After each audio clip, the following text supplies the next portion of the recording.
Hello everyone. Today I'm going to explain you the case studies of the unit determination of income and employment. One case study and one assertion reason I'll be taking up today. You can look at this, the case study. On the basis of an assessment of the current and evolving macroeconomic situation, the Monetary Policy Committee MPC, as its meeting on 9th October 2020 decided to MPC एक committee है, monetary policy committee, जो monetary policy पे various जो भी हमारे rates हैं उसको decide करती हैं. So they decided to keep the policy rate under the liquidity adjustment facility unchanged. अब जो पॉलिसी रेट था या बैंक रेट था, जो भी पॉलिसी थी उसका अनचेंज रखा उन्होंने 4% पे. कंसिक्वेंटली रिवर्स रेपो रेट भी LOF के अंडर में अनचेंज रखा 3.35 पे. That means they have not changed it. Margin standing facility and bank rate, MSF rate and bank rate, वो दोनों भी अनचेंज रहे 4.25%. दैट मीन्स जो रेट्स थे वो चेंज नहीं हुए, ऑलरेडी जो चल रहे थे वही कंटिन्यू रहे. इंडेक्स, कंज्यूमर प्राइस इंडेक्स के हिसाब से जो इन्फ्लेशन है वो 4% है, विद अ बैंड ऑफ ±2%. 2% ऊपर भी हो सकता है, 2% नीचे भी हो सकता है, वाइल सपोर्टिंग ग्रोथ. और इन्फ्लेशन का इतना हमारा होना ही चाहिए लगभग, क्योंकि हमें ग्रोथ अगर करनी है तो थोड़ा सा इन्फ्लेशन ज़रूरी है. It is mandatory for us, right. So on the domestic front, अगर हम अपने डोमेस्टिक एरिया में देखें, high frequency indicator suggest that economic activity stabilising in Q2. जो हमारी इकोनॉमिक एक्टिविटी है, जो इकोनॉमी के अंदर GDP की जो हालत है वो हमारी स्टेबलाइज हुई है सेकेंड क्वार्टर में, after 23.9 year on year decline in real GDP in Q1. If we locate at Q1 April to June, वो हमारा डिक्लाइन ही आया था, राइट. लेकिन अब जो है वो थोड़ा सा बैलेंस होता हुआ हमको दिख रहा है इन Q2. Now real GDP growth in 2021 is expected. हम लोग एक्सपेक्ट कर रहे हैं कि इस साल जो हमारी रियल GDP ग्रोथ होगी वो होगी -9.5% से -9.5%. Now all the members of MPC, monetary policy committee के जो मेंबर्स थे, doctor Shashank Bhide, doctor Ashima Goyal, professor Jayant R Varma, doctor Mridul K Sagar, doctor Michael Debabrata and Shri Shashikant Das, unanimously voted for keeping the policy repo rate unchanged. इन सभी ने, जितने भी members थे, उन्होंने policy rate को, रेपो रेट को अनचेंज रखा है and continue with the accommodative stance as long as necessary to revive growth on a durable basis and mitigate the impact of the COVID-19 on the economy while ensuring that inflation remains within the target going forward. जो हमारा inflation का target है 4% target, with in the band of ±2% उतना रहे और हमारा growth भी इतना रहे कोविड-19 की सिचुएशन देखते हुए, तो उन्होंने रेपो रेट को अनचेंज रखा. अब ये हमारे पास आ गया एक एब्स्ट्रैक्ट केस स्टडी. अब इसमें से हमसे कुछ क्वेश्चंस पूछे जाएंगे. डियर वंस, बहुत ज़्यादा टफ केस स्टडी नहीं आएगी. जो भी चीज़ आपको पैराग्राफ में गिवन है उसमें से ही क्वेश्चंस आएंगे, या फिर आपके चैप्टर में जो आपने पढ़ा है उससे बाहर कुछ नहीं आएगा, right. So you can look at the first question. Monetary policy keeps repo rate dash at 4%, changed और unchanged? Definitely it is unchanged, because earlier also it was 4% and now also 4%. So it is unchanged. Now cut in the bank rate is likely to dash the demand for the goods and services in the economy. It is increase और decrease.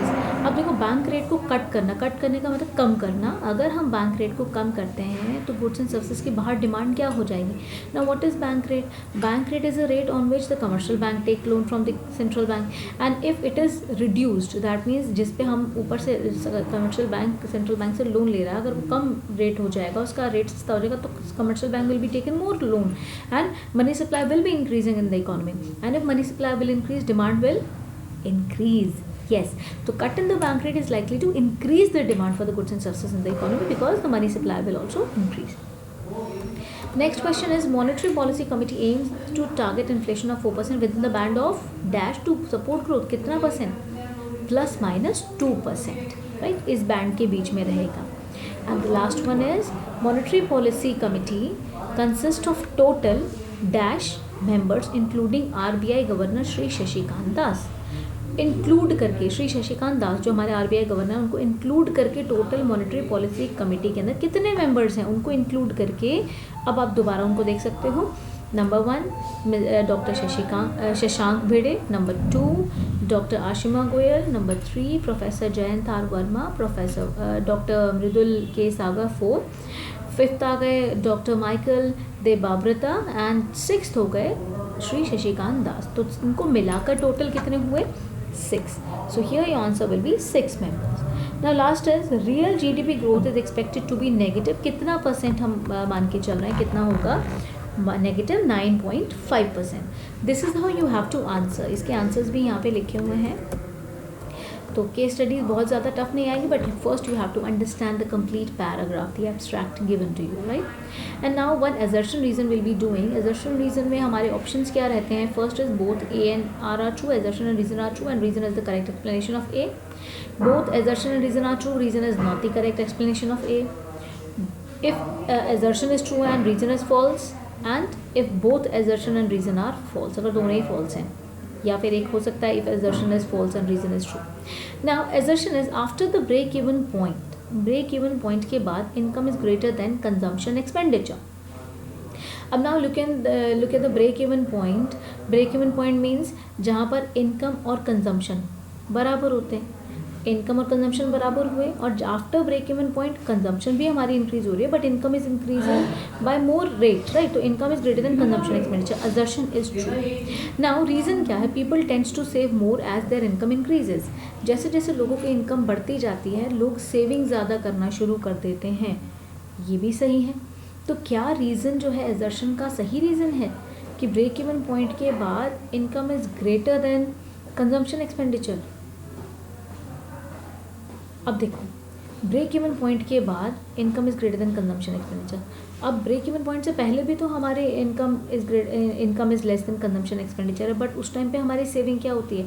Saving से हम निकाल रहे होते हैं, right. हम saving से निकाल रहे होते हैं क्योंकि हमारा कंजम्पशन ज़्यादा होता है और हमारा इनकम जो है कम होती है, तो सेविंग तो नेगेटिव होती है, सेविंग के अंदर से हम निकाल रहे होते हैं.